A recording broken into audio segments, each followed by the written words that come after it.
Cool, thank you. Yeah, it's all about a space expedition to colonise a new world. And Mickey is an expendable character, which means he gets sent on deadly missions. Right? Is that right? Are we there? Right. Yeah, right, with you, yeah. Perfect. Tell us more. Now, when he dies, he gets regenerated. Yeah. So reprinted. He's brought back, and he's Mickey 17. But then... Dun, dun, dun. Mickey 18 arrives, and that's where the story really kicks off. Absolutely, yeah. Yeah, tell us more. I mean, it's a romp, right? It's really fun. It's a fun film. It's wild. There's nothing like it. Bong Joon-ho is a complete original, and 100%. This film is just him. Yeah, yeah. So, Naomi, you play Nasha, and so you are sort of friends with Robert Pattinson's character, aren't you? Yeah. Why is it...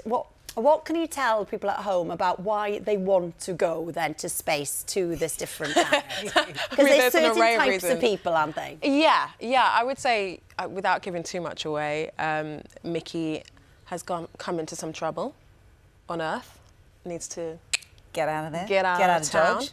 And I think for Nasha, I think it's, you know, she works in security. She's their relationship, because it's quite an interesting one. They're a nightmare couple, but they're hilarious and they're really sweet with each other. They're completely in love. They can't stop touching each other and loving each other. And in fact, some of the initial direction that we got from Bong was like, can you make it feel like they've either just been in bed together or they're just about to hop into bed together. They've just had a meal deal. A pie. Just into a pie. Not a pie. Not a pie. Not too. No too pies. No, heavy. She's a big cook. Pies don't fly. Yeah, but they're like complete narcissists and live in a little bubble compared to everybody else on the ship. Yeah, Toni, you describe your character as like a silent assassin as well. Smiling assassin. Smiling. She's all smiles and creamy, dreamy and lovely and sweet, and really she's a manipulator and a total control freak. Yeah. But Mark Ruffalo's character is kind of a bit of a buffoon. Yeah, I would agree with that. Beautiful. Yeah, he's a bit of a, you know, failed politician / dictator, taking his, you know, weight out into space where he can rule people in an isolated space, you know, like they're trapped with him. I mean, my character loves him and adores him and admires him, but she also, like, secretly just kind of, he's a mouthpiece and she's kind of pulling the strings. But on screen as well, it's hilarious. And very funny, Yeah, it's really funny, and it really works. Oh, cool, how do you get that chemistry so quickly, two actors coming together? Do you know what? I have been a fan of his, Mark Ruffalo, for years. His work is incredible. I really admire him. When you met for the first time, did you tell him, I love your work? I do, absolutely. I love you, I love your work. But what I didn't know is how freaking hilarious he is. He is so funny, like pure hilarity. Yeah. The guy he had me crying with laughter every day. He's brilliant. It was really, really fun. And Naomi, what about you then? Because obviously Robert plays sort of two very different versions of you know, the personalities are very different. How was that? Was that a bit tricky? Was that... You know what? I think like a lot of things with making this film, everything started off, director Bong works in a really specific way that is quite hard to hold on to for the first like 2 days and then you get used to it.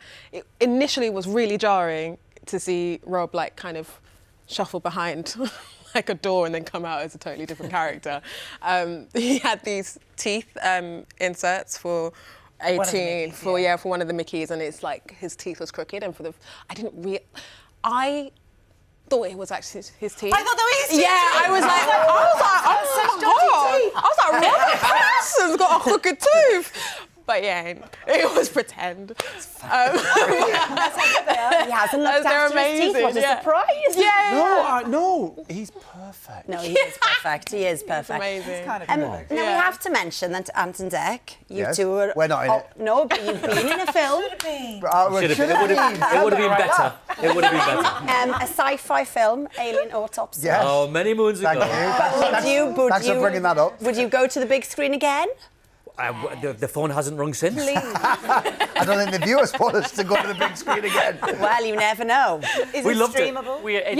Probably somewhere. Yeah, I think it is. What's it Really called? enjoyed Alien it. Autopsy. Alien Autopsy. It was On your flight to Korea, when you're doing press at the end of the month, don't watch that. Watch something else. You must have had a lot of fun filming that. It was fun. It's the story of the Roswell autopsy. Oh, okay, cool. And it's the true story about the two guys who got the film, then lost the film, but were in debt and had to kind of come up with a plan to come up with the money, and so they restaged the autopsy. They kind of faked the footage. We play the two guys who faked the footage of the alien.